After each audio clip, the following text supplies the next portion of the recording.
Hello，大家好，我係 Eric。上個禮拜五，我哋喺觀塘舉辦咗第一次交易員嘅大型線下聚會，先多謝大家嘅支持。呢個活動係小弟第一次搞嘅活動。喺嗰陣時咧，我都唔知點解自己咁大勇氣咧，就 book 咗個130人嘅場地。book 完就心諗，死啦，有冇人嚟嘅咧？好彩，大家咧喺呢個活動公開報名之後咧，非常之踴躍，唔夠1個鐘咧就將所有嘅名額已經係爆滿㗎啦。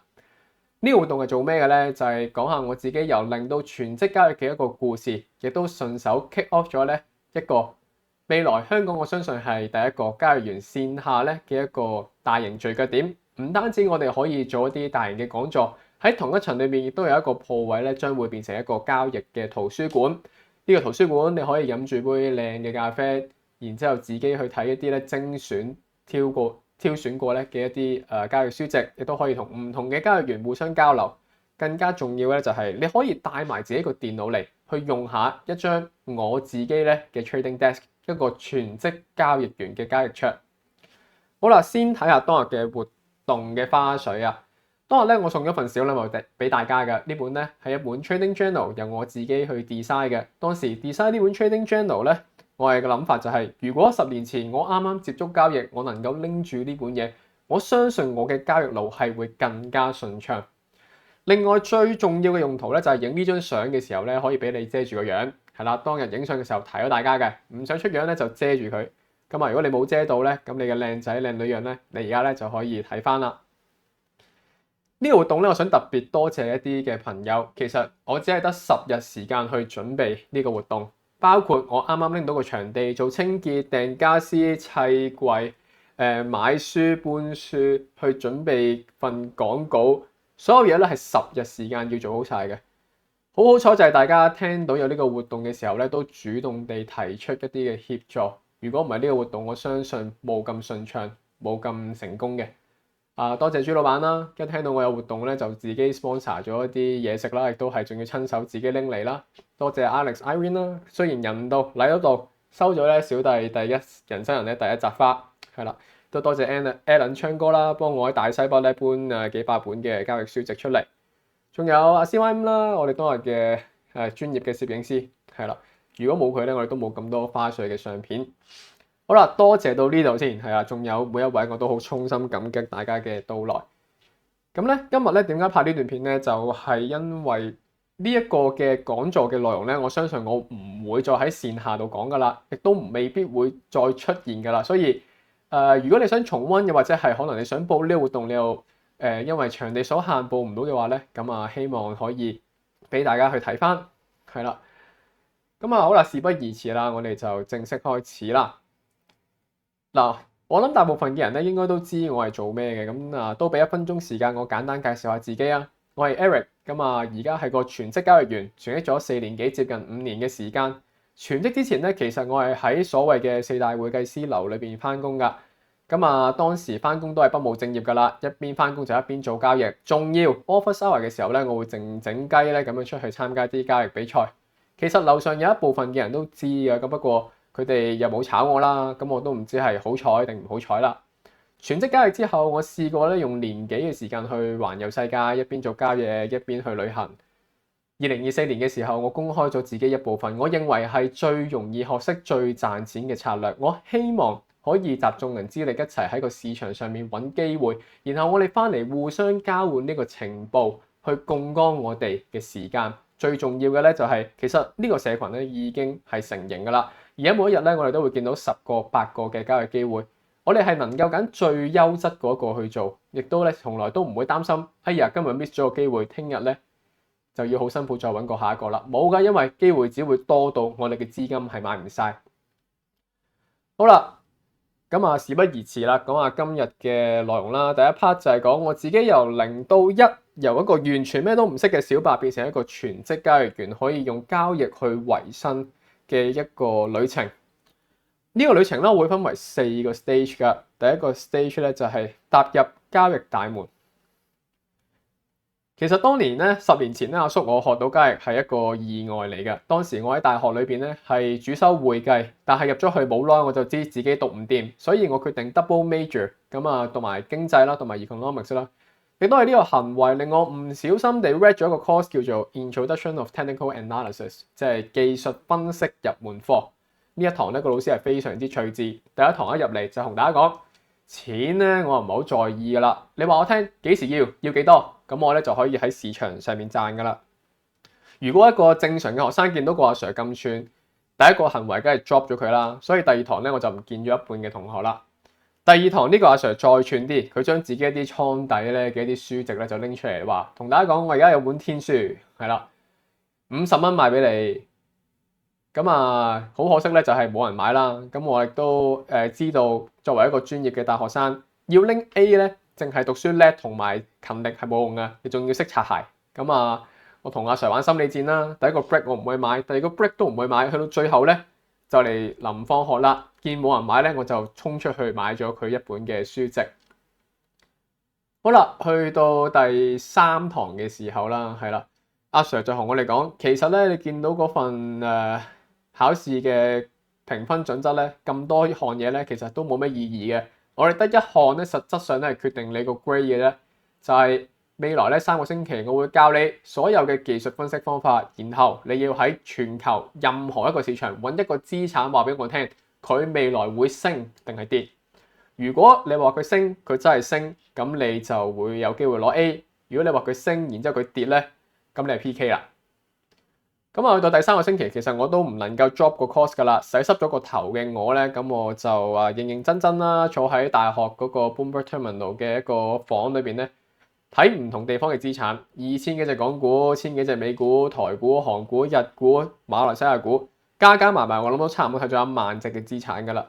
最後我竟然咧發現係得一個資產啫，任何嘅 indicator、任何嘅技術分析工具都話俾我聽佢會升，佢會升。咁我都唔知點解嘅，我唔知間公司係做咩㗎啦，係啦。咁啊，但係阿 Sir 咁教，我信佢啦，份功課就咁交啦，係啦。嗰隻公司咧就叫做銀泰商業1833，而家咧就轉咗係另一間公司㗎啦。因為呢間公司咧，我交嘅功課冇幾耐咧，就俾阿里巴巴全資收購咗，咁啊升咗唔知幾多倍。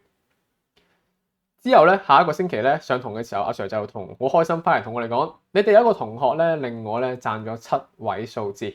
咁7位數字我唔知係幾多錢啦，我當佢係最細7位數100萬啦，係啦。呢個同學會攞 A 嘅，最後我就係嗰位同學，咁啊好開心啦，我 Sir 賺咗100萬啦，咁我就1蚊都賺唔到啦，就攞咗個 A 啦。你有冇興趣睇下阿 Sir 份筆記咧？係啦，呢份筆記咧，其實佢只係簡單介紹咗話俾我哋聽，呢個地球上存在啲乜嘢技術分析嘅工具。就冇好深入地介紹嘅，係啦，大概有100零款嘅工具啦，係啦。咁學晒咁多工具，點樣去 apply？點樣喺市場揾一個機會咧？阿 Sir 俾咗最有用嘅就係呢一頁啦。佢俾咗個叫做6步曲 6-step approach 我哋。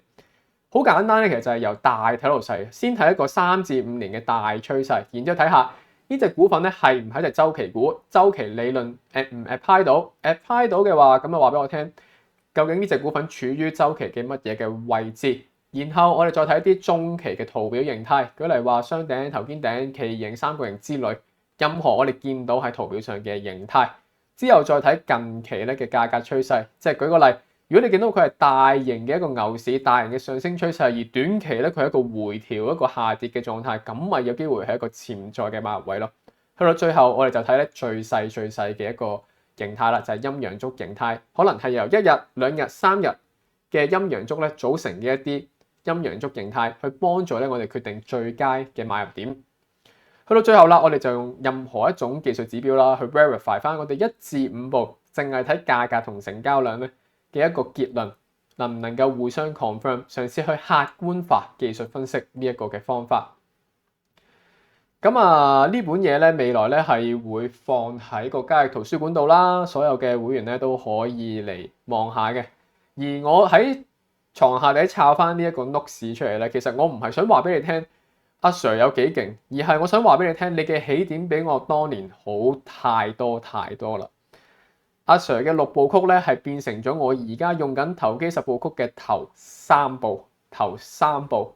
即係話交易當中每一個交易你需要做嘅頭3件事，但其實喺我咁多年嘅旅程當中，我發現一個交易你係要做10件事。即係話你嘅起點已經知道嗰10件事係咩啦，但係我嘅起點咧其實只係知道3件事。咁啊，有興趣嘅話咧，嚟緊個圖書館咧，我係會有個 booking system 噶，所有 member 咧你可以自己去報名啦，嚟去參觀一下，亦都可以使用其他嘅設備。喺呢個時期咧，最大嘅痛點就係冇錢啦，係啦。咁冇錢你會點咧？當時我選擇咗翻工啦。喺大學嘅時候，我翻咗3份 full time 嘅 intern， 每一份 intern 係翻咗3個月。咁所以我 grad 之前咧，其實我係有差唔多接近10萬蚊嘅本金。10萬蚊其實都唔係真係好多嘅。咁我就好珍惜呢啲本金啦，因為 intern 人工都真係唔多嘅。咁我點樣去珍惜呢啲本金咧？就係譬如如果我見到一個機會嘅時候，一個交易機會嘅時候，我通常咧係唔會落注嘅。我會睇10個交易機會、20個交易機會，然後我就揀最好，我覺得最吸引、最值博嘅交易咧去做。乜嘢叫最值博咧？就係所謂嘅風險回報比率同埋個勝率咧係偏高嘅一啲策略，係啦。咁啊，但係咧，當我譬如咁辛苦，可能1、2個月先揾到呢個咁正嘅機會嘅時候咧，我係用好 aggressive 嘅一個方法去做，例如可能會用緊1、2成嘅本金去做啦，亦都會用啲好高槓桿嘅一啲衍生工具啦，當然係輸有限嘅工具啦去做。呢個咧就係當時我克服我第一個 stage 痛點咧嘅方法。去到第二個 stage 就係成為頂尖。上完個堂我拎咗個 A， 我就鏟上去我professor 個 office 就問佢：喂，有冇搞錯啊？你明知隻股份會升啦，你自己又買咁多，你又唔同細佬講。個意思係咁嘅，但係你知啦，我人咁 humble，咁梗係唔會咁講啦。我只係同阿 Sir 講：阿 Sir，我都係窮等書生嚟咋，我只係關窿嘅啫。下次有咩機會單聲細佬聽啦咁。咁上到 office 當然唔係淨係炳佢2句啦，我就係想話俾佢聽。想問佢其實我都好似有少少嘅天分喎。如果第時我想喺 finance 呢一行去做，又或者我想做一個全職交易員，我應該要做啲咩咧？應該點樣去學習，令到我第時可以做到我想做嘅嘢咧？咁阿 Sir 咧就同我講就係話 Eric， 你喺交易路上叻係唔夠㗎，好叻都係唔夠㗎，你要好叻。點解咧？因為交易路裏邊咧，其實只係得極少數嘅人會賺錢。你要成為 top 10%，甚至乎係 top 1%。如果唔係，你淨係得叻同叻嘅話咧，你成為市場當中頭嘅20%、30%、40%係冇意義嘅，因為你都仲係輸錢嗰班人，亦都代表住你喺由below average 去慢慢提升到 above average， 但係未接近頂尖呢個過程當中，你學嘅所有嘢嘅時間嘅精力都係浪費咗㗎。所以你一係就唔好學，一係你知道你嘅目標就係要成為頂尖，先能夠喺交易市場呢個咁殘酷嘅地方咧去賺錢。咁下一句我當然係問阿 Sir， 喂，你講到咁我點樣先可以成為頂尖咧？咁阿 Sir 咧就隨手掟咗個 book list 俾我啦，200幾本嘅 book list 俾我啦，就話你睇晒佢啦，睇晒佢咧就係 top 1% 噶啦。咁我拎住呢個阿 Sir 打發我嘅 book list 就去圖書館求其抽本嚟睇啦。我心諗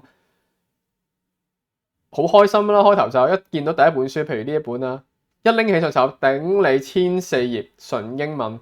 其他啲500頁、600頁、700頁、800頁咁都係英文嚟嘅。我心諗我睇晒頭髮都冇好似阿 Sir 你咁啦，係咪？咁好彩咧，就係我喺圖書館見到另一本書叫做《How to Read》嘅 book， 即係話你睇書咧其實係要學㗎，係啦，你要學點樣睇一本書。而呢本書咧就令到我咧好快地咧睇咗幾百本嘅一啲交易嘅書籍。咁係講咩嘅咧？佢講閱讀係有4個 level 噶，而呢本書嘅用途咧就係無論你喺任何一個專業嘅領域、任何嘅一個範疇，如果你想成為呢個範疇嘅頂尖咧，都可以用呢本書嘅方法，就係第4個 level 最高嘅閱讀層次，就叫做主題式閱讀。咩意思咧？就係講緊任何嘅一個領域，其實你都能夠將佢拆成100、200、300、400個小嘅主題。當你揾到嗰個主題嘅時候咧，你就喺呢一個領域其他嘅書籍裏邊咧，就去揾關於呢個主題嗰1、2頁出嚟，係啦。咁啊，譬如你儲咗200本嘅關於呢個領域嘅書籍，你就逐本書睇個目錄咧，就揾翻關於嗰個小 topic 咧嘅出嚟，然後嗰個星期或者嗰一日，你就淨係去研究呢個小 topic。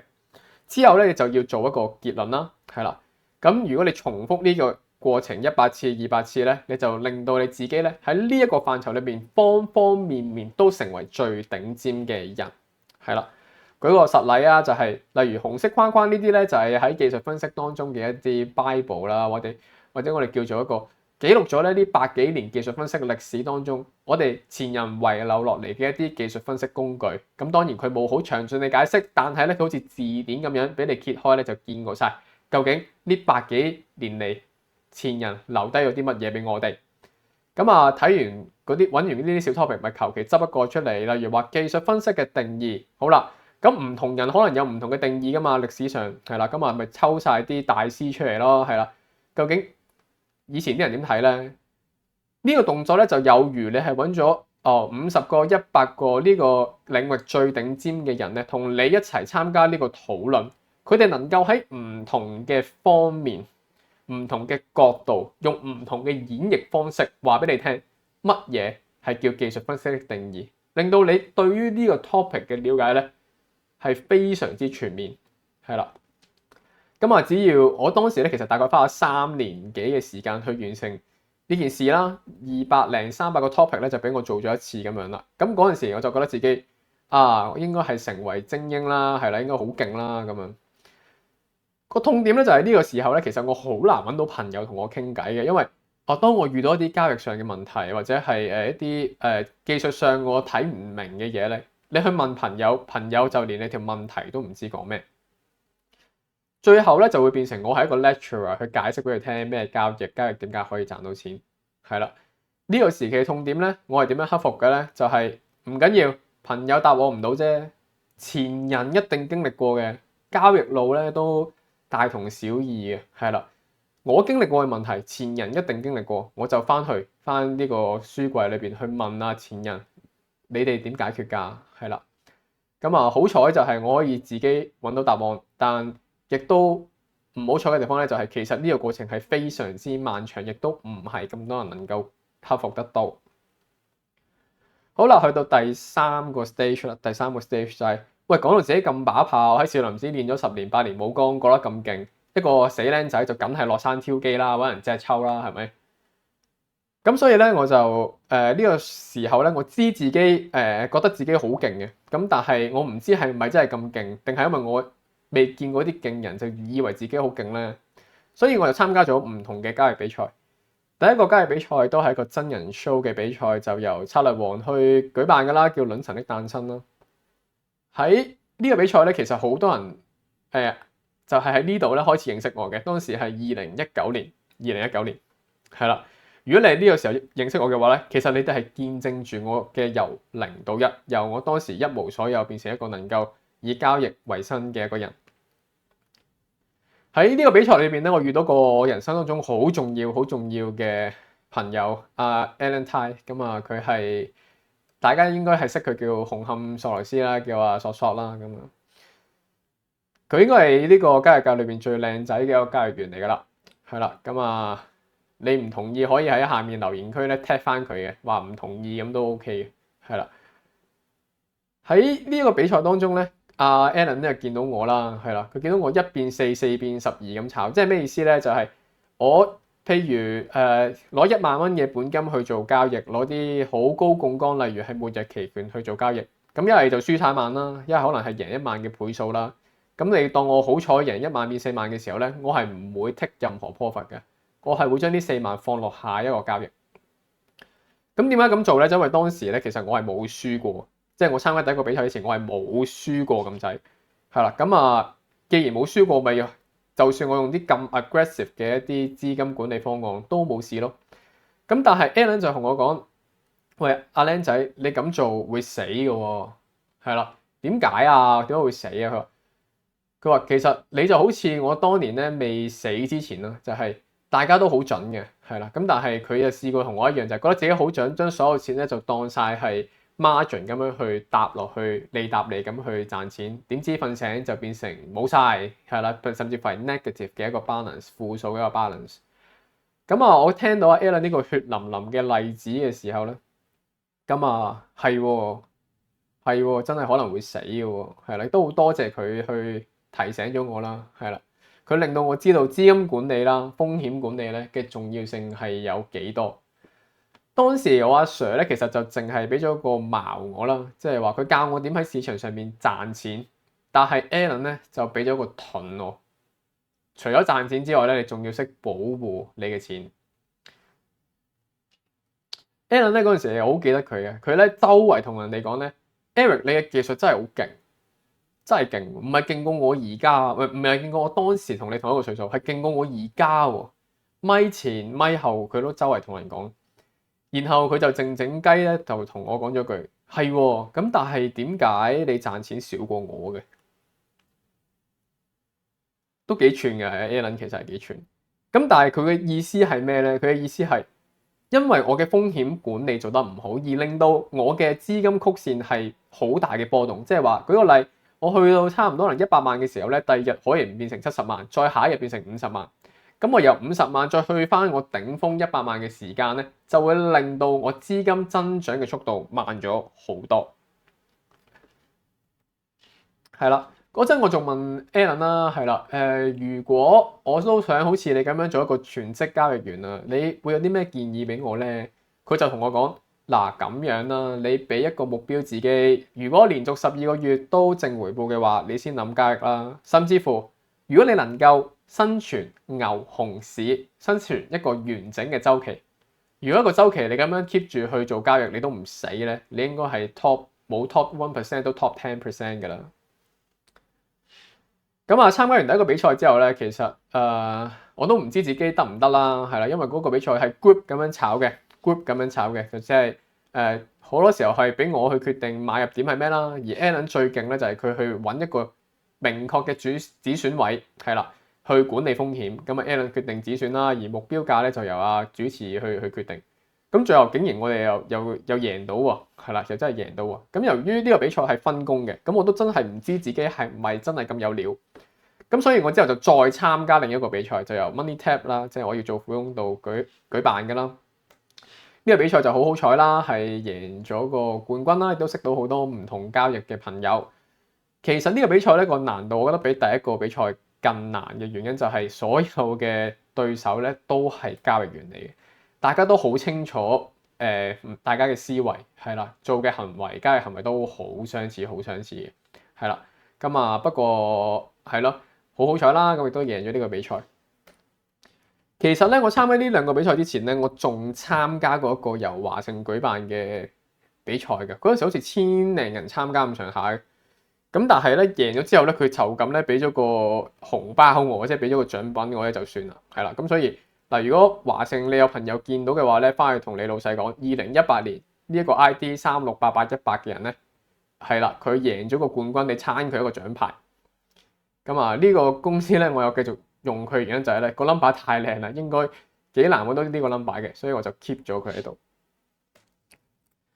其實搞咁多嘢係做咩咧？係咪想證明俾屋企睇我得咧？或者證明俾個世界睇，證明俾你睇我得咧？其實唔係，我係想證明俾自己知，我係有能力去以交易為生嘅。喺我全職交易之前咧，其實我係拎住3個比賽嘅冠軍啦，拎住10年唔使做嘅本金啦。10年唔使做嘅本金即係幾多咧？假設我唔使拍拖，冇人要養，一個單身寡佬，其實200萬左右嘅錢咧，就真係夠10年唔使做嘅。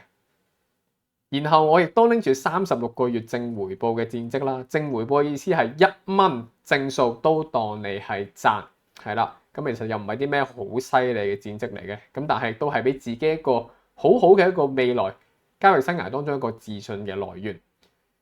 點解係36個月咧？因為我返咗36個月嘅工，係啦，因為會計師咧係需要3年嘅經驗先能夠註冊成為會計師嘅，係啦。咁亦都因為咁樣啦，係啦，咁啊拎咗個好大嘅保險就係，喂，萬一交易生涯有咩事，其實最 worst 咪返公司度揾返4萬零蚊、5萬蚊嘅人工咯，係啦，都死唔去嘅。搞咁多嘢，歸根究底，難聽啲講就係4個字：害怕失敗。好聽啲嘅話點講呢？就係我知道交易好可能會伴隨我嘅一生，我唔希望拎我嘅人生作為賭注。好啦，去到第4個 stage 全職交易。如果我今日咧有課程賣俾你咧，我應該會同你講爽，非常之爽。咁但係我冇嘢 sell 你嘅今日，所以咧我講個現實俾你聽，係唔爽，冇大家想象中咁興奮。因為當你全職交易嘅時候，你就會由一大堆嘅同事、一大堆嘅朋友，每日放工都仲有人去飲下酒、吹下水，變成你自己一個對住個 mon 喺屋企咧，就不斷重複以下呢一個嘅 cycle。當你個交易系統成熟咗之後咧，你就只係用你個交易系統、用你嘅交易策略喺市場上面揾一啲 hit 到你系統嘅機會去交易。咁最後結果一係贏一係輸啦，無論贏輸都好，你都係繼續喺市場上揾機會，然後重複呢個過程，得到嘅就淨係得錢。喺呢個時期，其實我係有一啲depressed 嘅症狀嘅。雖然我全職交易咗大概2年左右咧，我嘅本金係再翻多幾倍嘅，係啦。咁但係我係反而地係唔係太開心嘅，或者準確啲嚟講就係我唔識點樣去開心，或者冇啲乜嘢可以令到我去開心。which 其實呢啲係一啲depression 嘅一啲症狀。嗱，可能我知啊，你而家聽到咧會覺得啊 Eric 都幾串㗎喎，係啦。咁但係我真係講我當時最真實嘅一個感覺俾大家聽。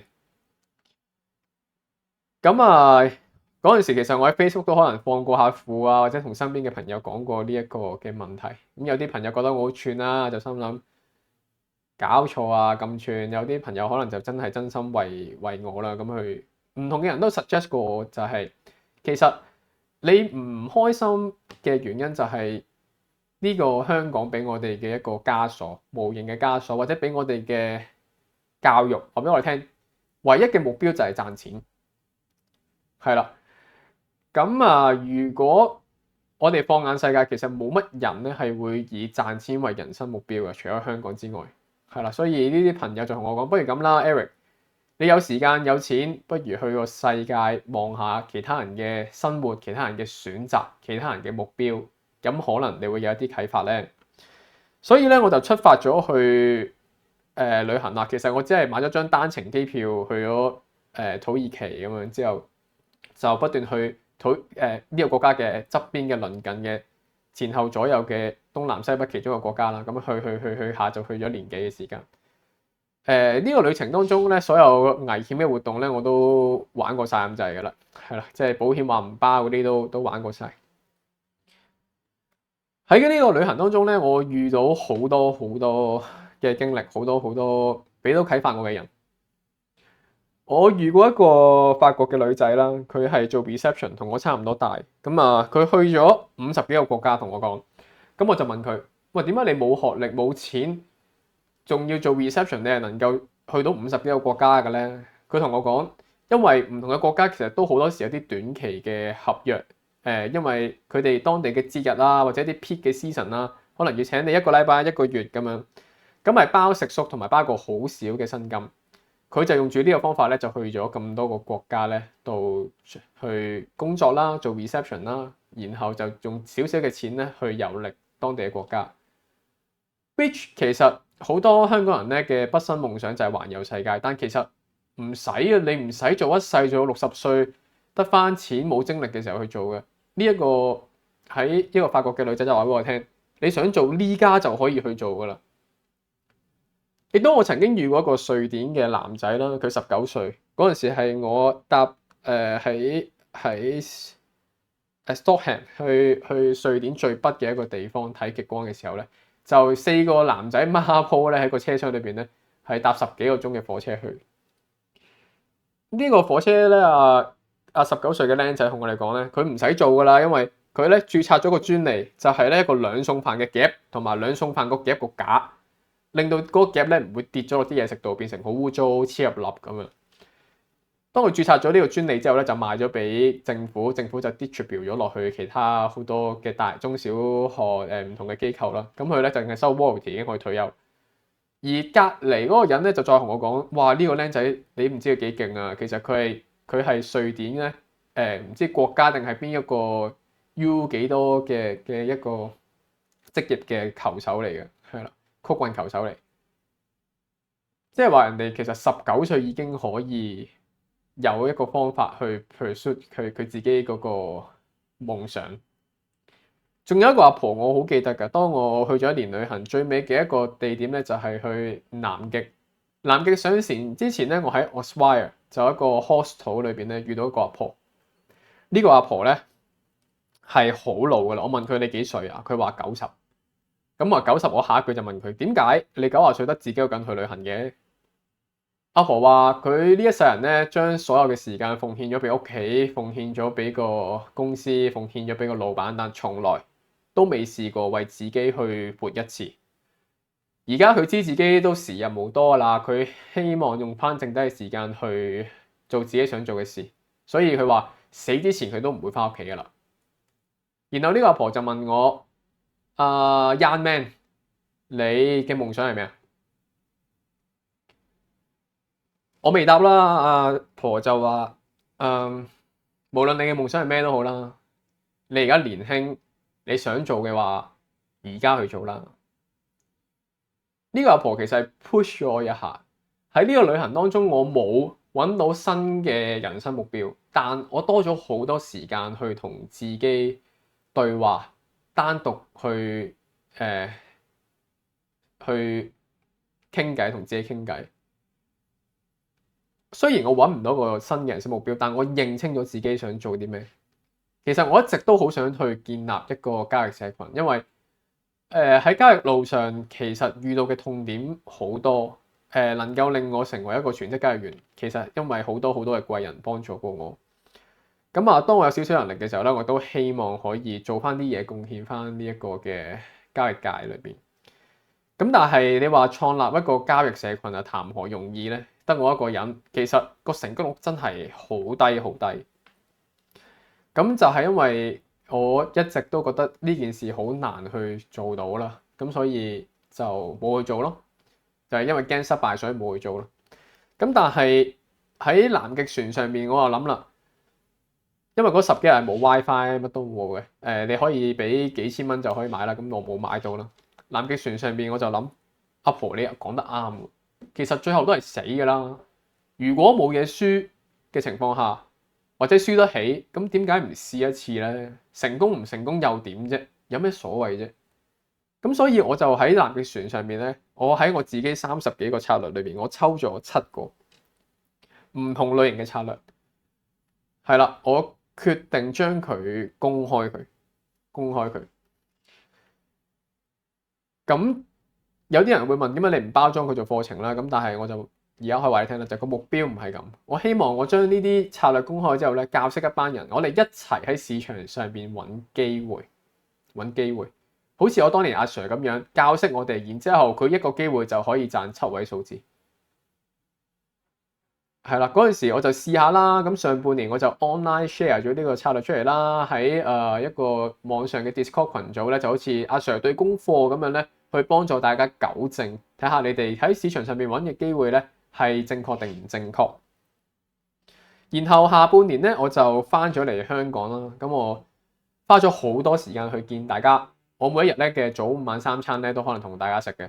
我希望用一個小組形式，1至4個人嘅形式咧，去睇下大家喺交易路上咧遇到嘅問題。我希望可以用一個過來人嘅身份嘅經驗咧，去幫助大家跨過呢一啲嘅難關，盡快地去成功。咁之後只有你成功，我哋先可以一齊喺市場上面去揾機會，去槓桿大家嘅時間。呢一年咧，其實係好多成功嘅案例，亦都係你哋嘅努力、你哋嘅付出、你哋嘅成果，令到我相信其實交易社群係有得做，係有可能。舉個例啊，昌哥其實可能佢係第一個我哋見證嘅一個成功嘅例子。佢可能嗰陣時話用夠10萬蚊嘅錢炒美股期權，做得個突破嘅交易，好短嘅時間佢就賺咗200萬，係啦。咁啊，亦都佢呢個案例咧，其實佢係事前喺個 group 度講嘅，即係大家係睇住佢買之前嗰個 amount，亦都係睇住佢事後成功咗嗰個交易之後嗰個結果。因為佢呢個咁勵志嘅案例咧，就觸發咗 Alan 啦 ，Alan 都 PM 我就話：喂，如果我好似學佢咁都得啦，唔使學7個策略啊，學1個策略做好佢，咪都可以咁樣咯。Alan 真係去專注地去研究揾關於呢類型嘅書籍，不斷去睇呢類型交易策略嘅一啲案例，然後佢都成功咗做一次，亦都係用10萬蚊左右嘅本金贏咗差唔多200萬。係啦，仲有一個朋友好記得嘅阿澤佢咧就係、好似係做醫管局嘅，你當係一啲唔係太高級嘅職位嚟。佢同我講佢嘅學歷唔高，但係佢好 impress 咗我嘅。我同佢食咗一次飯，嗰陣時佢主要炒美股。食咗次飯，我睇完之後話：其實你唔應該用正股炒喎，因為美股好多時候咧，一個業績一個消息就可以無啦啦跌30%，你避唔到呢個風險嘅喎。如果用正股，不如你試下用可能本金嘅2%、5%去用做一啲 long side 嘅期權，去保障你嘅本金唔會因為呢啲問題去導致一個自己冇諗過嘅 drawdown 啦。聽完之後咧，佢真係翻屋企去試，佢用最細嘅amount 去試啦，即係1張期權啦。咁其實美股期權都可能要幾千蚊，甚至乎1萬蚊一張。開頭我都冇點樣理佢嘅，到過咗幾個月定半年之後，佢喺 group 度同我嚟講話：好多謝啊 Eric， 係啊，我今個月贏咗10幾萬咁樣。嗰陣其實我覺得10幾萬係咩數咧？即係對於交易員嚟講係啦，唔係啲咩好特別嘅錢嚟，因為我當你有200萬啦，1% 即係2萬啦，係啦，輸嘅時候2萬，贏嘅時候就係2萬嘅倍數。10萬真係唔係一個啲咩嘅數字嚟。然後阿澤同我講話：唔係啊，呢個係我差唔多成年嘅人工嚟㗎啦。咁係啦，係好多好多，仲有好多唔同嘅朋友啦。咁啊，係你哋嘅成功嘅案例話俾我聽，有希望嘅建立一個交易社群。我嘅策略係得嘅，所以係有機會做到。咁啊，講完晒我成個由0到1嘅故事啦。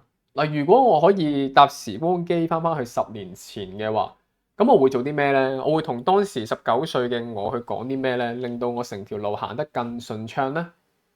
我會建議19歲嘅我做兩件事。第一件事就係武裝自己，裝備好全副嘅武裝，先出呢個新手村，去面對一個九死一生、非常殘酷嘅現實交易世界。咁啊，我抱住呢個心態咧，就 design 咗呢本 Trading Journal 啦。我哋開頭都講過，係啦。咁我希望咧，如果19歲嘅我能夠拎住呢本嘢咧，我就可以行少好多嘅路。呢本書咧嘅第一頁咧寫住勝兵先勝而後求戰，敗兵先戰而後求勝，係來自孫子兵法嘅。其實一句嘅說話咧，就已經話俾我哋聽，9成嘅輸家同1成嘅贏家喺操作上 fundamentally 最核心嘅差異，而呢句說話都縈繞住我嘅腦海好多年。我哋先講敗兵先，嗰班輸家，敗兵係先戰而後求勝，即係話佢哋係先買入，然後先諗幾時止賺，幾時止損。即係你見到財經台打上去問佢哋，全部都係輸家嚟，冇針對，全部都係輸家。佢呢個行為先天就係輸家，因為佢入咗場。先諗點樣去處理佢嘅倉位。咁贏家係點嘅咧？贏家係入場之前已經知自己贏咗㗎啦。咩意思咧？唔係話我買入之前就知呢個交易必定賺錢，而係講緊我買入之前就知道呢一個策略長做嘅話係會賺錢，亦都係我哋所講嘅正期望值。咩意思咧？勝兵係會先擁有一個策略。個策略係包括3個元素：買入價、止賺價、止損價。當你有呢3個元素訂立嘅方法，你就能夠變成一個策略。喺過往嘅歷史去回測，知道呢個策略長做係賺錢定唔賺錢。只有證明咗佢係賺錢，呢啲勝兵咧，呢啲贏家咧，先會喺市場上面咧去揾一啲相關嘅交易機會去做。咁所以點解勝兵係能夠做到先勝而後求戰？即係話我買入之前，我知自己長做呢類型策略嘅機會就會贏錢㗎啦。如果你係嗰90% 嘅輸家，或者你做緊90% 輸家嘅行為嘅時候，你就諗清楚呢一句説話，或者你再聽多次呢一段，我相信你就會明白究竟贏家同輸家嘅差異喺邊度。我亦都希望提醒喺呢本Trading Journal 第一頁就提醒大家，你如果想做勝兵，你應該去做啲乜嘢嘅行為。第二頁咧就係講呢本嘢嘅用途啦，係啦，因為好多唔同嘅研究都話，如果我能夠講咗俾你聽呢本嘢個目標最終係想做啲咩嘅話咧，你用呢本嘢嗰個 performance 咧得到嘅嘢咧係會多幾倍嘅。咁右邊係DeepSeek 裏邊求其 gen 出嚟㗎啦嘅一啲研究嘅文章啦，自己睇啦。如果你冇聽過嘅話，係啦。咁我哋抽兩個嚟講下，有啲乜嘢目標，有啲乜嘢嘅功能呢本嘢係能夠做到嘅咧？就係第一個就係你可以咧去記錄自己唔同階段嘅交易風格，係啦，即係我10年嘅交易經驗，其實當中我都轉變過好多次嘅。例如我啱啱開頭做交易，其實我係主力去做股票個股嘅期權，做一啲波段嘅交易，持倉大概係3日、1個星期至1個月不等。但係慢慢到我而家咧，主要就可能係炒一啲期貨、炒一啲外匯、商品、環球指數大型啲嘅一啲產品。如果你能夠咧記錄你由第一個交易到你不斷去成長唔同嘅轉變，你會知道好客觀地知道自己係邊一個市場、邊一種策略、邊一種嘅時間嘅維度表現得最好。當你知道嘅時候，你咪用一個真實嘅數據去 back up 你，去針對呢一個風格去繼續 develop 落去咯，令到咧你可以揾到最佳、最適合自己嘅策略、最適合自己嘅風格。第二個就係作用咧，就係觀察自己嘅情緒啦，係啦。我諗咧，大部分人咧都應該會認同就係，如果你係有交易策略，你係唔會輸大錢嘅，或者咁樣講，你從來都唔會因為你嘅策略而輸大錢嘅。永遠輸大錢就係因為你冇策略，或者係你有策略但你冇跟，係啦，即係明明個策略係有止損位噶嘛，輸嘅時候咧你就唔止損，你仲要不斷溝到自己頂唔順啦先斬。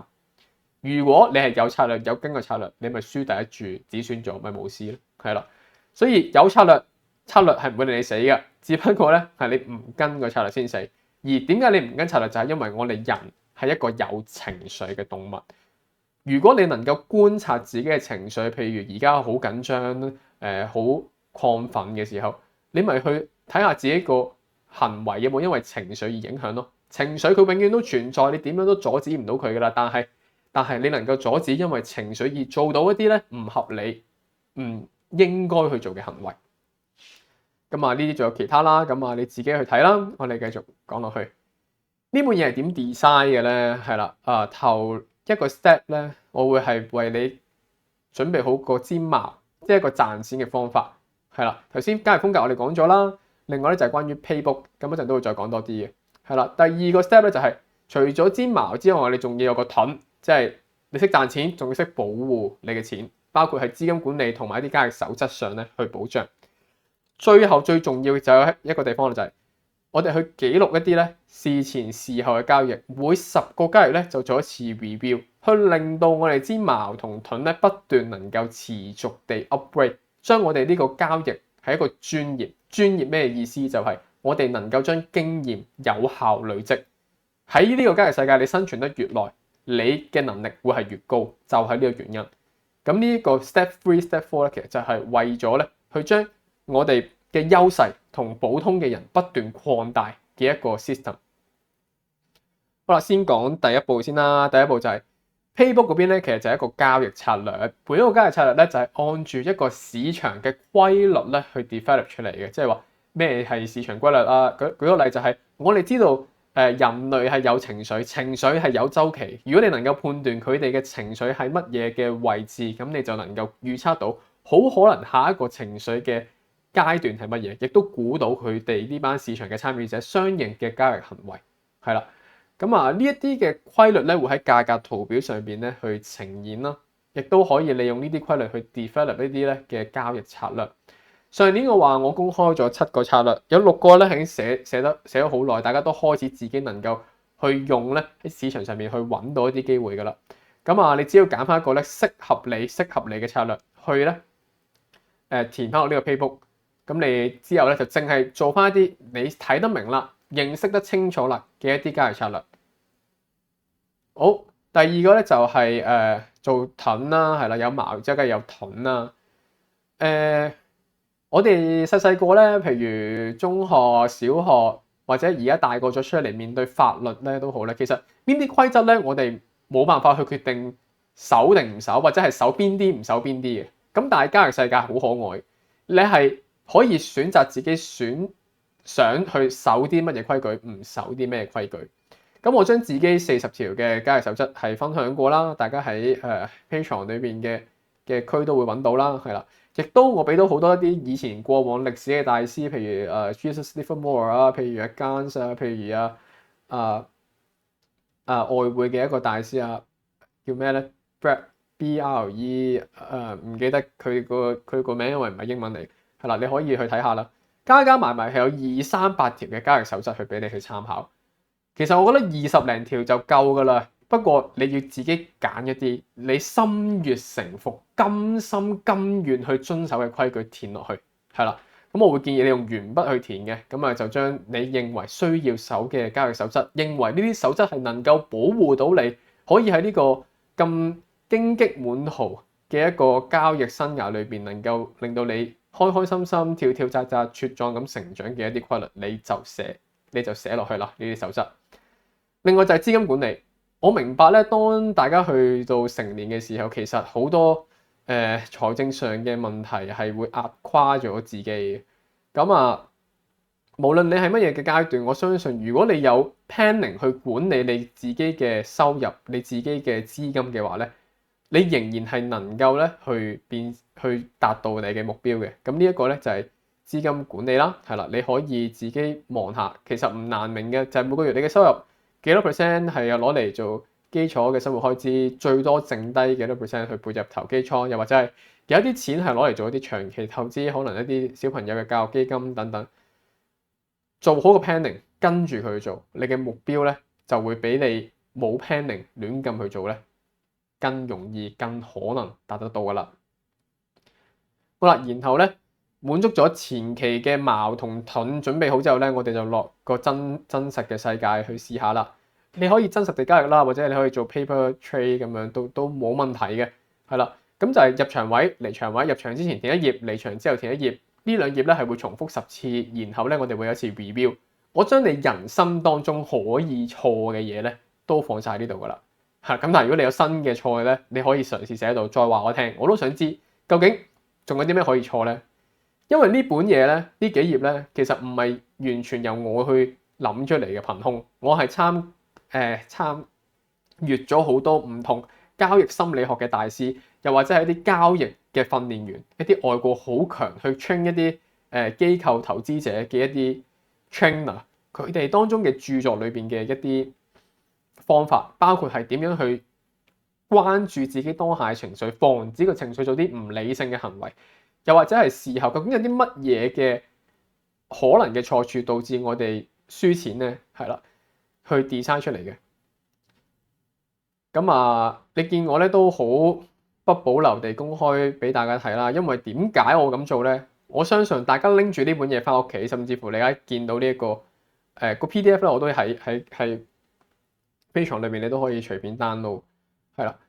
我相信就算你拎咗翻去咧，能夠會翻去真係寫呢本嘢嘅人咧，絕對係少數。但係我相信呢本嘢係幫助到你成個交易路上咧行得更加去順暢。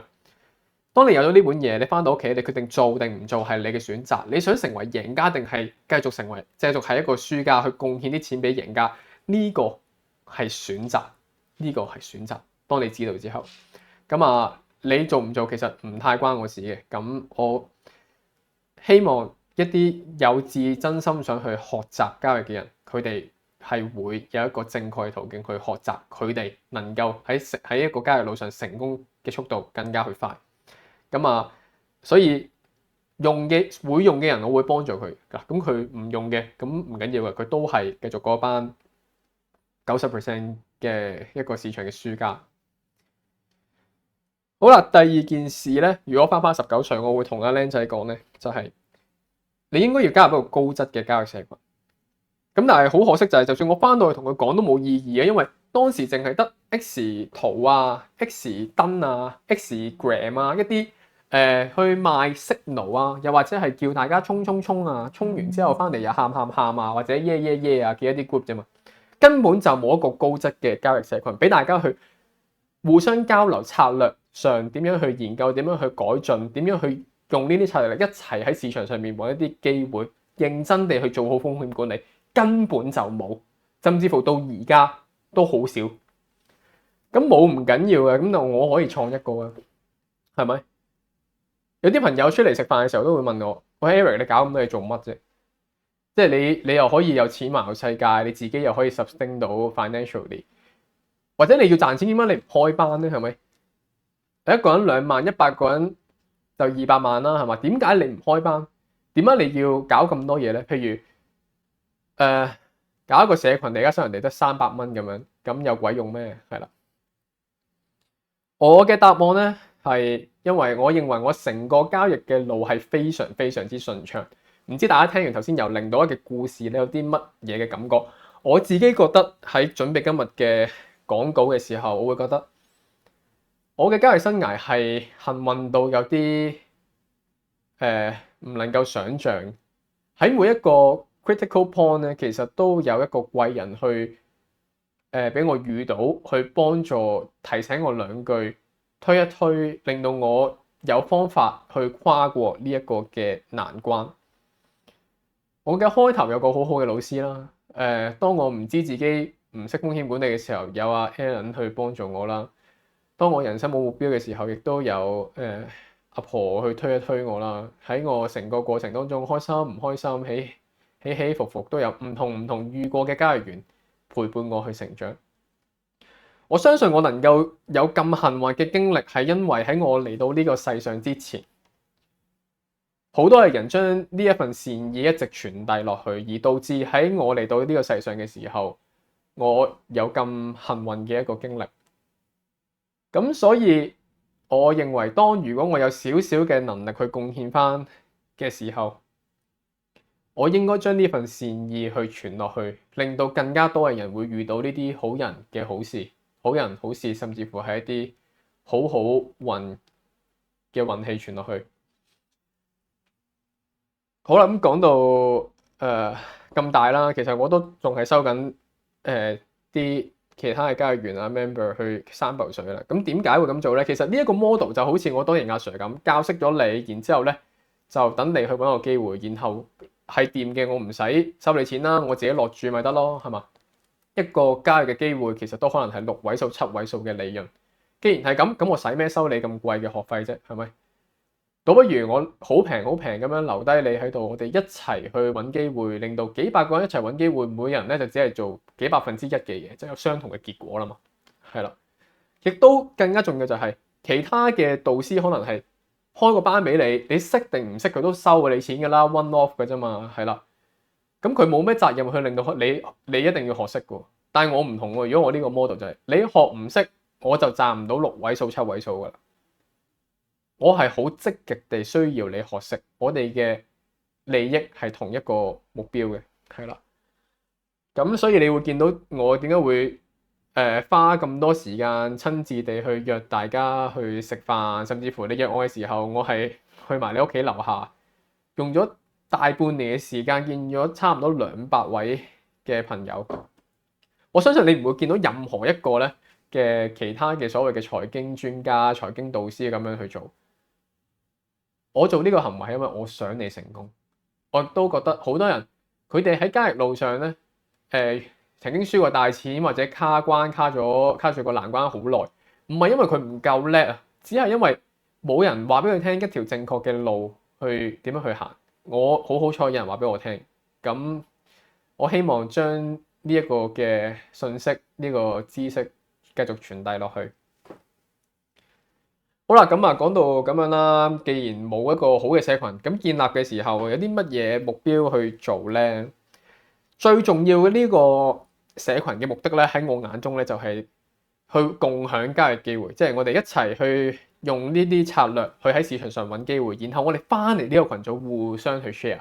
因為如果只要我哋炒嘅市場係夠大嘅情況下，例如係可能係黃金，例如可能係外匯、環球指數、Apple、Tesla 咁樣，騰訊呢啲咁大嘅股份，坦白講，就算成個成副身家幾千億懟落去，一秒就食咗你啦！黃金外匯嘅市場係啦。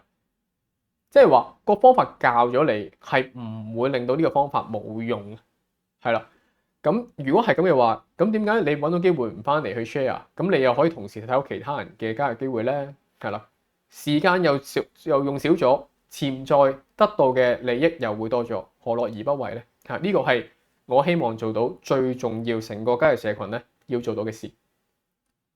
另外就係互相協助啦，係啦，可能你已經好成功啦，開始用到啲策略賺錢啦，你都幫下以前你以前都有人去幫助過你先可以變成功嘅啫。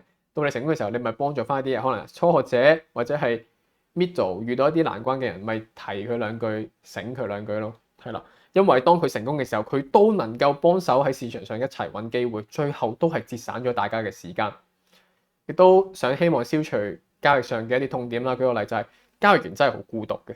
好多人唔明你做緊啲乜嘢嘅，你冇朋友去可以同你討論同一件事嘅。咁但係如果我哋呢個社群個個都清楚了解交易呢一回事係點樣嘅話，你就會揾到相應嘅朋友啦。好啦，咁啊社群嘅守則啦，好多嘅，咁但係我哋呢度係有一個風氣嘅，就係只能夠發布事前嘅圖，因為如果你贏咗錢先喺個 group 度講，咁同街邊嗰啲阿婆阿伯冇分別啫，係咪？咁阿婆阿伯都做到嘅嘢，我哋唔好做啦，係咪？唔使我哋做啦，大家都係聰明人嚟噶嘛。咁點解需要咁樣去做咧？另外就係呢度人人平等，咩意思咧？你見我都冇擺起個架子咁樣出嚟嘅。佢最大原因就係喺我心目中，我認為一個交易機會係無分貴賤嘅，無論你幾醒、你學歷幾高，或者你幾窮幾有錢都好。一個窮人揾嘅機會同一個有錢人揾嘅機會，其實係完全冇分別嘅。去到我身上，我都係按住自己資金管理嘅方案去落注，最後賺嘅錢都係一樣。如果係咁，點解我要 base on 你嘅背景去歧視你呢？咁係唔應該，應該人人都係平等，係啦。最後一個好重要嘅規例就係唔好晒單，唔好晒單。即係你見我係唔係好傾向晒單嘅，因為你會唔會如果你翻工出糧嘅時候拎完張糧單喺你個 office 全層周圍去跑，同人哋講你出糧啦，賺咗幾多萬啦？咁你唔會啊嘛。同樣地，既然你全職交易，即係話全職交易係你一份賺錢嘅工作啦，賺錢係應份噶嘛。你唔賺錢咁，你點樣全職落去咧？咁既然係應份，咁你使唔需要晒單咧？係咪？喺我眼中就係咁嘅。如果好中意晒單嗰啲人咧，應該係佢好少賺錢。好少賺錢，譬如我第一份糧嘅時候咧，我就會翻屋企，我拎到第一份糧啦。第二份就唔會噶啦，係嘛？咁所以點解我自己唔做啦？咁但係你自己決定啦嚇。你可以晒單，咁但係就係你事前講咗個機會俾大家聽，你事後你贏咗錢去晒單，你講乜都得，我有你，我支持你，衷心祝福你。咁但係如果你買完先翻嚟講賺咗幾多錢咧，咁啊收埋佢啦，係啦，咁啊唔需要你呢個社群。好啦，再講下咧呢個社群咧嘅一啲設施啦，係啦，嚟緊咧我哋會有一個交易嘅圖書館啦，係啦，咁啊會不斷添置一啲新書嘅啦，亦都而家係多過呢張相噶啦，因為嗰陣時未搬晒過嚟，亦都會有張吧台啦，你可以喺窗邊啦飲杯沖杯靚嘅手沖啦，係啦，然後揀本書籍去睇下啦，嚟緊都仲會有本漂流嘅一個日記嘅，即係俾你咧去寫低自己一啲過往交易嘅經驗啊，嘅一啲故事啊，無論係贏錢輸錢都好啊，唔可以即係唔夠膽周圍同人講唔緊要嘅，但你可以寫低佢。咁啊，大家唔同嘅交易員嚟到，大家都寫低自己嘅故事咧，咁咧就會有一本咧好有價值嘅日記啦。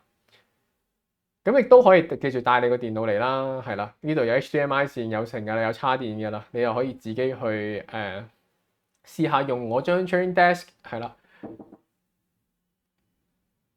咁呢個社群咧係仲有啲咩其他嘅用途咧？你可以做1對1嘅諮詢啦，係啦，即係話呢本 Trading Journal 你翻到屋企之後咧，你可以記錄你嘅交易，然後咧，譬如你做咗10個交易左右咧，你就可以約我去做一個諮詢。其實一揭開你本嘢，我就大概知道你嘅風格係點啦，你喺咩市場特別係叻㗎啦，係啦。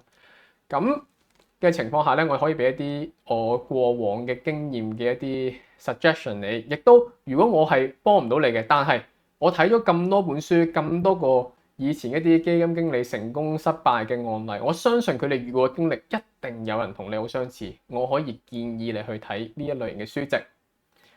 然後除咗1對1之外咧，我仲可以 group 埋你哋，譬如大家都中意炒美股嘅，大家都係喺外匯市場特別勁嘅，大家中意 swing trade， 大家都叻 day trade 嘅，我能夠揾翻你哋，大家一齊 group 埋一班 focus group， 令到我哋可以再做多啲咧其他嘅一啲更加深入嘅一啲策略嘅研究，係啦，咁啊希望更加容易令到我哋優勢咧去槓桿，同其他嘅人咧嘅差異漸漸地去拉開。咁啊，呢個就係出邊大嘅場啦，未來好多嘅講座啊，或者我哋線下唔同類型嘅交易員一齊去交流咧，都可以喺呢度去做。咁除咗呢2個場地之外咧，其實我都好積極地去同其他嘅券商去想合作啦，係啦。咁點解咁樣做咧？就因為券商佢啲場地可以唔收錢去做噶嘛，係啦。咁啊，亦都唔會，咁我咪可以免費地去開一啲嘅活動咯。咁我又冇興趣去自己主動 approach 券商啦。其實喺我過往嘅經歷，最簡單做嘅事咧就係參加比賽，係啦。因為你贏咗個比賽咧，個券商會主動揾你合作㗎啦，我都唔需要咧去講啲咩。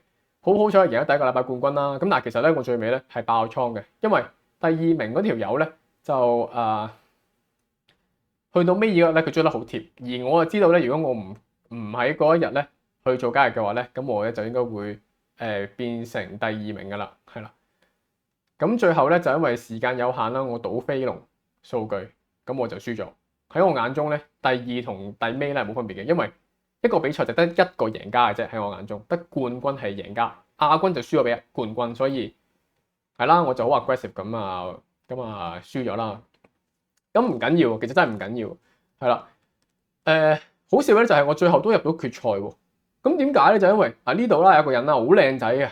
最靚仔嘅交易員係啦，佢應該係第1個靚仔，我係第2啦嚇。唔講你聽邊個啦嚇。佢咧喺個比賽咧最尾嗰幾日咧就突然間咧飆咗上嚟，係啦，變咗第2名，係啦。佢原本就應該係第3嘅，佢就同我講話，點解你 Eric 個名冇咗嘅最後嗰日？係啦，你讓咗個第2俾我喎，係啦。咁啊之後明德就問佢：哦，你跟邊個人炒㗎？邊度學翻嚟㗎？佢又同人哋講：咪你第1個星期嘅冠軍咯。咁之後明德就打嚟啦，喂，不如你都嚟參加決賽啦咁樣。咁啊，當然佢唔係淨係叫我啦，每1個星期嘅冠軍都叫晒佢啦，係啦。咁你有冇諗過你嘅其中一個朋友一個 member， 你見到佢嘅場地係喺呢啲地方度見到佢，仲要我能夠參加決賽都因為佢，係啦。咁啊，其實我好開心嘅，係因為佢係 Alex，其實係就係送花牌俾我嗰個人，花牌定花籃俾我嘅一個人，好開心，即係話我嗰套方法係真係有用，真係能夠複製，係啦，咁先有可能用呢個方法嚟入到個比賽嘅啫，係啦。雖然我哋最後都贏唔到呢個比賽嘅，因為個比賽係要我哋喺飛龍數據公佈嘅前後半個鐘去做，即係話其實我哋交易員係大部分咧都會避呢啲時間，因為呢一個 period 咧數據咧係會超越晒原本市場規律可以帶來嘅一個預測嘅一個能力嘅，係啦。咁啊，通常其實我哋係根本就唔會炒。even 到我玩完呢個比賽，你叫我翻去 review，我都係覺得我唔會再 spend 啲咩 effort 去專登去針對呢一個 period 嘅，係啦。咁啊唔緊要啦，係啦。好笑啊，係呢個比賽當中咧，其實嗰啲交易咧，我喺個 group 度咧，我買之前咧就公開咗噶啦，買之前就講咗。咁但係你哋可能嗰陣時就唔知我係參加比賽啦，又或者係比賽根本就唔使 additional 嘅 effort 嘅，唔使額外嘅努力嘅。我只係將我自己真倉嘅交易 copy and paste 一次落去個比賽度咧，咁就可以贏到第1個星期嘅冠軍。嗰陣時其實只係做咗2個交易嘅啫，一個係順勢交易啦，而另一個就係一個 build up 嘅一個交易啦，係啦 ，which 兩個其實都係喺事前咧就話俾大家聽。咁講完呢個啦，之後咧其實我唔緊要啦，輸第一個比賽啫，再玩咪得咯，係啦。咁另外參加咗一個叫長橋證券舉辦嘅比賽，係啦。點解參加咧？就因為其實獎金唔多嘅真係。咁但係咧，佢話如果贏咗個名咧，會將來咧喺佢地鋪度標出嚟喎。跟住話哇，咁啊有意義啦，係咪先？有意義啦。亦都我相信佢可能會揾我合作啦。之後喂，如果我贏咗個比賽，你呢個場如果我想搞講座，係咪可以免費地去搞？或者我想俾啲交易員互相去自己交流一下，係咪可以使用你嘅場地啊？咁樣咁好彩咧，就又贏到個冠軍。咁應該之後會有個頒獎禮，就再影啲相啦，係啦。咁呢個比賽好似係第2屆嘅，咁但係我唔會參加噶啦，亦都我冇同佢有啲咩合作嘅。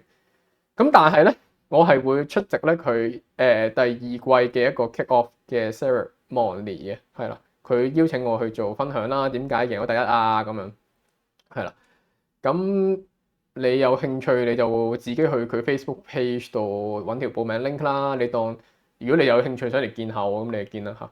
咁唔幫佢宣傳咁多啦，唔關我事。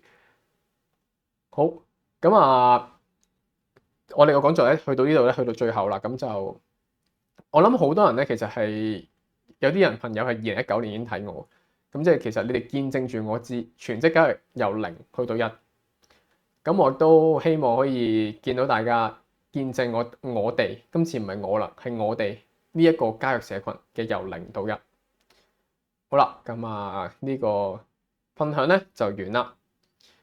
咁另外咧有一啲問題咧就係覺得完咗呢個活動之後咧，我就 send 咗個 Google 嘅一個 form 俾大家填啦，啲咩問題想問都可以咧喺度問嘅。咁我抽咗啲問題出嚟啦，我覺得係真係大家都有得着嘅，咁所以就喺呢度咧就同大家去答一下，係啦。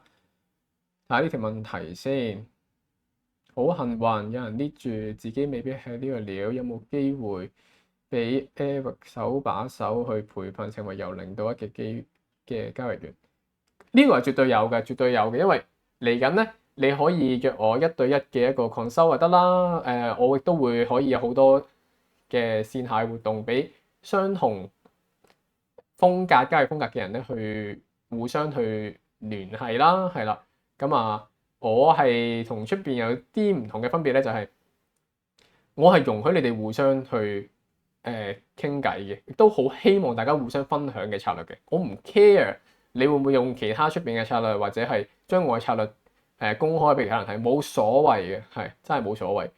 既然個策略係 work，呢個社群就應該可以互相去分享，係啦。咁你最緊要就係我都想你快啲學識，咁你學識之後，你咪喺市場揾個機會翻嚟，我哋自己去決定去唔去落注，咪可以賺市場嘅錢咯，係啦。咁希望之後會見到你啦。另一條問題咧，關於技術指標嘅 MACD 係一個好出名嘅一個技術指標，咁好多人都用嘅。呢條友2023年死咗啦，即係個原創嘅作者。佢當時本書寫住12、26、9係一個最佳嘅參數，即係短中長期嘅一個 exponential moving average 咧嘅一個參數。係咪應該調至60、16？因為個反應會快啲，係啦。我可以話俾你聽個答案係5、35、5。再講一次5、35、5。你喺 Google search MACD 括號5、35、5咧，你會揾到發現咧，前人係研究咗呢個係一個最佳嘅參數嚟嘅。當然係 for reference 啦，喺佢當年研究就係最好，而家仲係咪最好咧？我唔知，我都唔知你呢個60、16喺邊度嚟嘅。咁但係我會俾一個5、35、5嘅 suggestion 你。佢只係修正咗 MACD 咧天生一個咧嚴重嘅滯後性。但係佢係唔係包贏嘅，只不過係好啲啫，係啦。咁你自己再研究啦。好啦，再答第3條問題就係每次都係贏幾日細就輸一日大，點樣處理？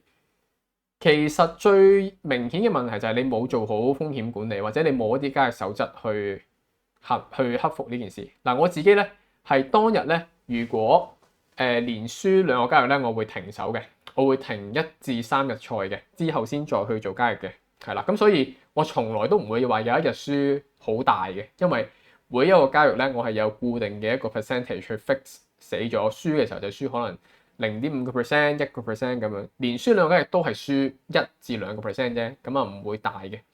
除非你輸嘅時候，你係咁輸又唔止損，又再加注，係啦，跟住係咁報復交易先會輸大嘅啫，係啦。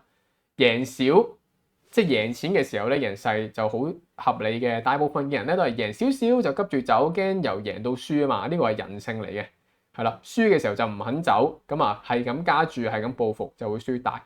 呢個我相信唔係策略嘅問題，係你自己人心嘅問題，係啦。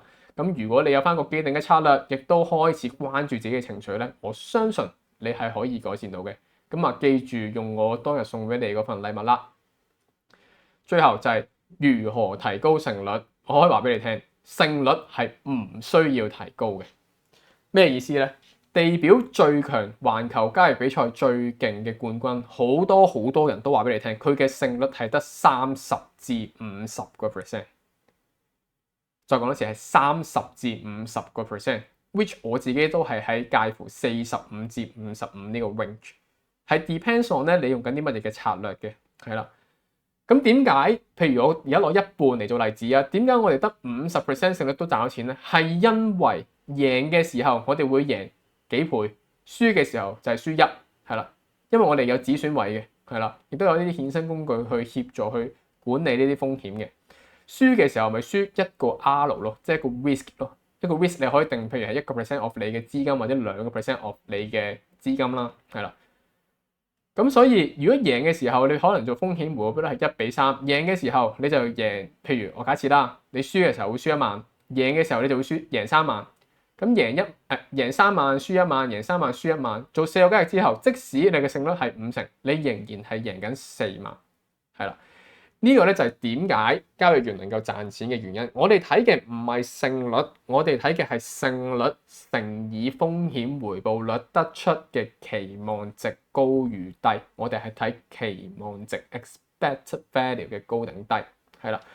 咁啊，你問呢條問題嘅原因咧就係你唔知呢件事咯。我哋係睇期望值而唔係睇高勝率。高勝率例如一啲做一啲arbitrage 啊，即係啲對套戥啦，又或者係做一啲 market maker 啊，喺一啲幣圈裏邊做 bid ask 掛喺度賺一個買賣差價。呢啲策略可以有80-90% 嘅勝率嘅，但係唔係個個可以做啦。二嚟就係話俾你聽就唔可以賺錢嘅啦，好快，因為嗰個利潤嘅空間咧就越嚟越細，係啦。咁啊，係啦。點解你追求高勝率？就講多句啦，就係因為人咧天生咧就係中意確定性嘅，唔中意輸嘅，係啦。咁啊，所以啲人就會誤以為要80% 勝率、90% 勝率先賺到錢。但真實地嚟講咧，一個全職交易員從來都唔會單睇勝率呢一個數據。好啦，講晒答晒大家問題啦。咁我哋今日咧嘅分享咧就去到呢度啦，係啦。咁啊，希望咧嚟緊嘅活動咧都見到大家啦，亦都好希望咧大家可以嚟呢個交易嘅圖書館咧，大家一齊互相交流一下。咁啊，好多謝大家睇完呢段片，我哋下次嘅活動再見，拜拜。